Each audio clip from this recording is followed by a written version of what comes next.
Chapter 7, Secretary Xu can't seem to let go of me? Not really, we're not that familiar. I just greeted them, Xu Yiyi said with a charming smile, her red lips especially striking under the light, every expression exuding a subtle feminine allure. Like a mesmerizing siren. Siwang felt a strong urge to take her home immediately. He wrapped his arms around her waist and said, "Let's tell Xiaoqin, and then we'll leave." "Aren't you going to the bathroom?" Xu Yiyi asked, surprised. "No hurry, we'll talk about it when we get home." As soon as they entered the door, Siwang pressed her against the door panel and took her right there. Then he carried her into the bathroom, where they shared a bath together. Siwang couldn't stop thinking about the strange look in Xu Yiyi's eyes when he looked at Xu Yiyi. It didn't seem like jealousy, but rather an indescribable feeling. "You and Xu Yiyi are both from Xu City," Siwang suddenly brought up. Xu Yiyi felt a bit nervous. She took the initiative to wrap her arms around his neck and leaned in. "Yes, what a coincidence. Do you feel close when you see someone from your hometown?" Siwang asked, his movements rough. "The city is so big with so many people. Do I feel close to every person from Xu City? Everyone is just human, people from the imperial capital are human, and people from Xu City are human. We're all just ordinary folks," Xu Yiyi retorted, tilting her head to bite his lips. She wanted him to stop asking questions. Her mental endurance wasn't that strong, and she feared she might slip up if he kept probing. She just wanted to stay by Siwang's side quietly, be Xu Yiyi's aunt, and keep annoying him. If their past were discovered, Siwang would surely kick her out, and she'd be the one suffering the most. Xu Yiyi's rare initiative made Siwang frown slightly. He wasn't particularly pleased, instead sensing that she seemed to be avoiding something. He picked her up and carried her to the bedroom, intending to continue. As soon as they entered the room, the phone began to vibrate incessantly. "It's my call," Xu Yiyi said, patting Siwang's back. Siwang set her down, and Xu Yiyi quickly went to grab her phone. Seeing that the caller was her friend Xiaoyu, Xu Yiyi answered, "Xiaoyu." Siwang relaxed a bit when he heard the name. Xu Yiyi had mentioned Xiaoyu before. Xiaoyu was her good friend from high school and currently worked in Xu City. Since their marriage was hidden, and Siwang's reputation was so high, Xu Yiyi had told him she wouldn't disclose the marriage to anyone without his permission, including Xiaoyu. "I'll be coming to the imperial capital next week for a business trip.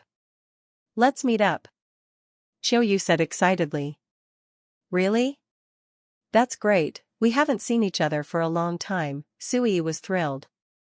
3 months ago, the two people Xu Yiyi cared about most were Xiaoyu and Xu Yiyi. Now, Xiaoyu was the only one left.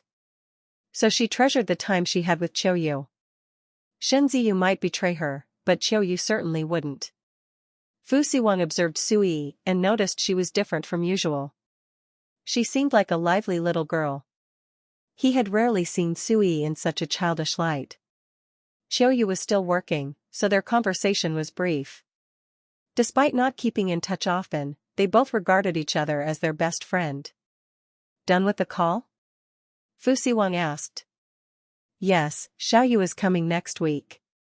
"It's better to talk face to face," Xu Yiyi said, plugging her phone into charge. In reality, she needed to discuss matters with Xiaoyu privately, so Siwang couldn't overhear. Of course, Siwang didn't know this. He came over, hugged her from behind, and said, "Since the call is done, it's time for our business." "We've already." Xu Yiyi looked troubled. She really didn't want to continue. She was exhausted and just wanted to sleep. Having done it in the office, at the door, and in the bathroom, wasn't that enough? Siwang worked all day, how could he have so much energy? As if seeing through Xu Yiyi's thoughts, Siwang simply responded, "Not enough." Xu Yiyi could only helplessly accept.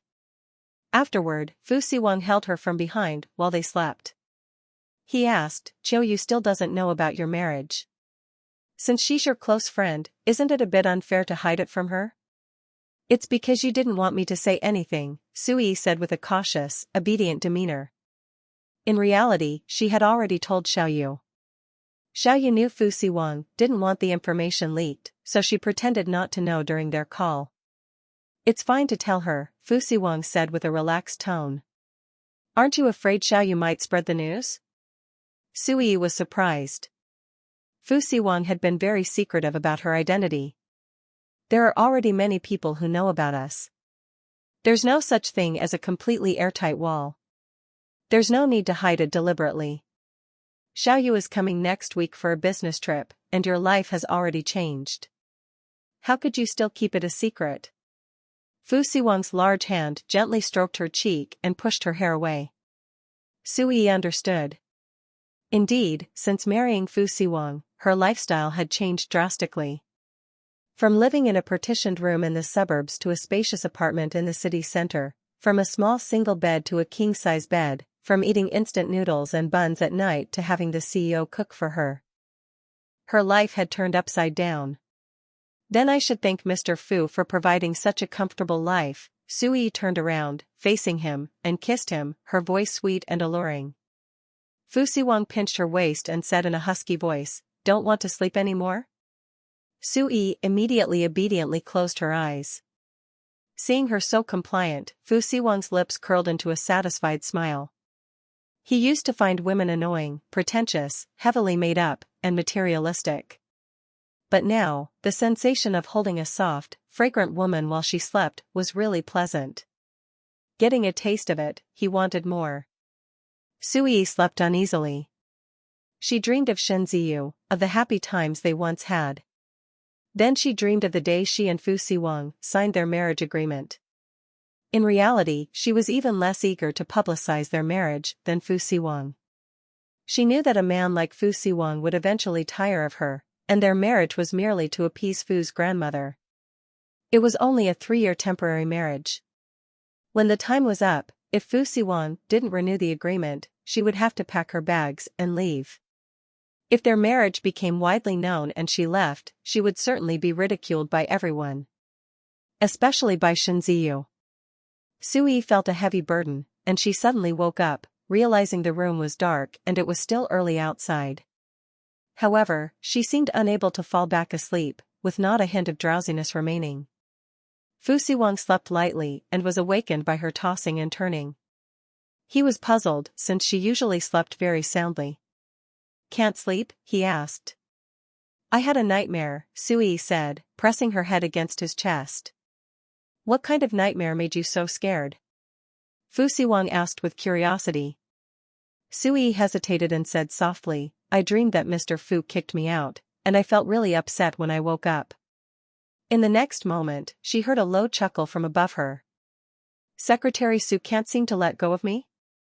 Fu Siwang turned over and pressed her beneath him.